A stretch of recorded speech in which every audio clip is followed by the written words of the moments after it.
সম্পূর্ণ কাজটা ভালো মতো হওয়ার পরেই জানি না কিভাবে হাতের থেকে পুরো কালার ভরে গিয়ে এই ডিজাইনটাকেই নষ্ট করে ফেলেছিলাম। তো যাই হোক, আজ যেই মাটির থালাটা দেখতে পাচ্ছ এটা কিন্তু আমার মা জন্মাষ্টমী উপলক্ষে নিয়ে এসেছিল। তো অনেক দিন থেকে আমিও ভাবছিলাম একটা মাটির থালার উপরে কাজ করব, তো এই থালাটাই মা আজকে দিয়ে বললো এটার উপরেই একটু কালার করে দে।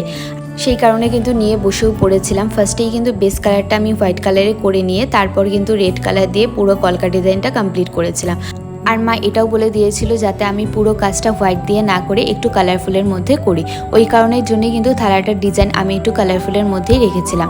কিন্তু পুরো কাজটা কমপ্লিট হওয়ার পরে জানি না কোথা থেকে কালার ভরে কিন্তু ডিজাইনটাও খারাপ হয়ে গেছিলো। তো যাই হোক, আমি কিন্তু ডিজাইনটাকে খারাপ হতে দিইনি।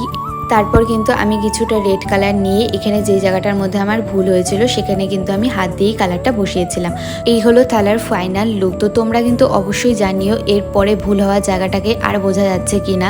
তো দেখা হচ্ছে আবার পরে কোনো ভিডিও।